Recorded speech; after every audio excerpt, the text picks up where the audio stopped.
Romanos, capítulo 5,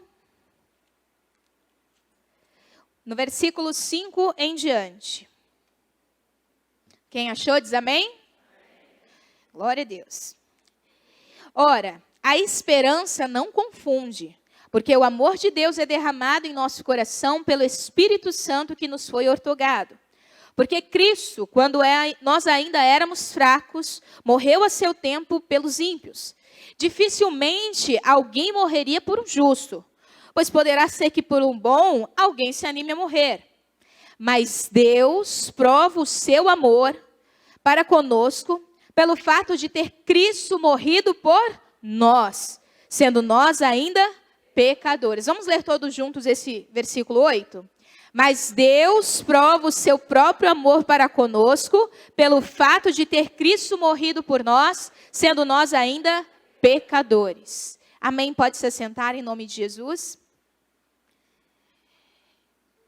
Bom, quando nós lemos aqui essa carta aos Romanos, e principalmente no capítulo 5, nós vamos ver a demonstração, o tipo de amor que Deus nos amou. Primeiro a gente precisa entender o que é amor de fato. Às vezes as pessoas confundem o amor com um misto de emoções, com uma atração física, uma atração de uma compatibilidade de pensamentos, de ideias. Mas quando nós olhamos para as Escrituras, nós vemos que o amor de Deus, ele não se compara a nenhum outro tipo de amor. Um amor provado, como as Escrituras dizem. Um amor testificado por nós. Um amor que não depende da nossa atitude em si. Porque lá em 1 João, a Bíblia fala que Deus nos amou primeiro. Quando nós lemos as Escrituras, e aí a gente lembra lá de Gênesis, a criação de tudo. A criação da terra, a criação do céu, a criação dos mares, a divisão entre o tempo, a divisão entre o espaço, a criação dos astros, tudo. Tudo foi criado perfeitamente por Deus. E a maior obra de Deus foi o homem, a humanidade. Deus nos criou, Deus criou o ser humano. E o criou para um relacionamento com ele. Deixou orientado a respeito dos seus deveres, das suas atividades e daquilo que não poderia fazer.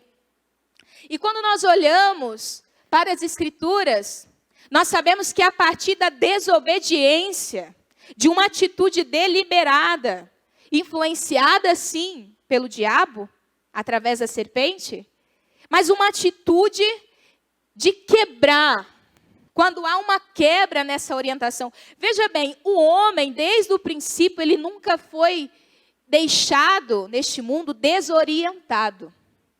Desde o princípio, Deus mostrou o caminho para o ser humano de como se relacionar com ele. Um Deus santo, um Deus puro, um Deus fiel e fiel à sua palavra. Mas a partir daquela quebra, a partir da desobediência, um mal terrível entrou no ser humano. E esse mal é o pecado. Talvez você esteja nos visitando e fala, mas eu não roubo, mas eu não mato, eu não me prostituo. Mas você já, sinceramente, responda aí com você, não precisa nem me responder. Mas você já teve um pensamento ruim? Você já teve vontade de pular no pescoço de alguém e chacoalhar assim? Você já contou uma mentira para o seu pai e para sua mãe? Falou que ia para a aula e matou aquela aula. Falou que estava na escola e estava em outro lugar. Que não comeu o que não podia. Mas eu já pedi perdão à minha mãe, tá? Mãe, me perdoa. Mas veja bem, o pecado, ele não se dá somente pelos atos. Antes de tudo, ele é um estado. E por causa do pecado, nós estávamos destinados à condenação eterna. Porque é diferente do que a gente vê às vezes na sociedade, principalmente do Brasil, essa luta contra a impunidade. Deus não é assim. Deus, ele pune o pecado. Deus, ele é rigoroso.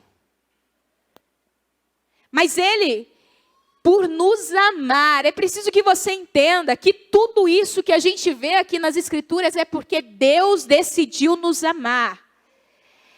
A iniciativa sempre foi de Deus. A iniciativa de não lançar, de não acabar com a humanidade foi de Deus. A iniciativa de resgatar esse homem, essa mulher criados, foi do Senhor. Partiu dele. E é por isso que quando a gente vê em 1 João, ele nos amou primeiro, ele decidiu nos amar. Ainda que pecadores, ainda que transgressores, ainda que passíveis de punição, passíveis da morte. Mas Deus decidiu nos amar, e para isso, ele elaborou um plano perfeito para nos englobar, para nos aproximar. Havia uma parede da inimizade entre Deus e nós. Essa comunhão que foi criada foi quebrada. Foi quebrada. Então, como é que o pecador pode ter esperança de se redimir? Então, nessa manhã, saiba que não há outro meio, que não há outro caminho, a não ser a pessoa de Jesus. A não ser a pessoa que Deus enviou, que Deus preparou. Nós vemos que na história, das pessoas que se relacionaram com Deus, como Noé, o próprio Abraão, Davi, Paulo, Pedro, mas nenhum deles seria capaz de resolver o problema do pecado em nós. Tinha que ser alguém perfeito, tinha que ser alguém sem pecados, tinha que ser alguém santo. E ele veio e viveu como homem, sendo filho de Deus, mas ele viveu como homem. Ele teve que nascer de uma virgem, ele teve que ser amamentado. E Jesus, sendo filho de Deus, ele se absteve da sua glória. E veio a essa terra, veio a este mundo terrível, veio a essa terra contaminada, mas assumiu, como Filipenses fala, a forma de servo. Não houve usurpação ser igual a Deus, mas sobretudo nele se esvaziou.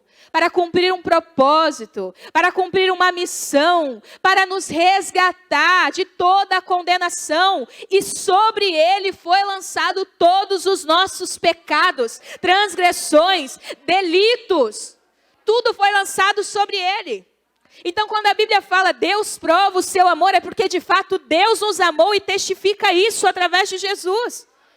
Não é um amor só falado, proferido. Não é só um amor dito pelas palavras, mas é um amor comprovado, porque Cristo morreu na cruz, porque Cristo foi entregue, porque Cristo padeceu, foi moído, aleluia, mas Ele ressuscitou, aleluia.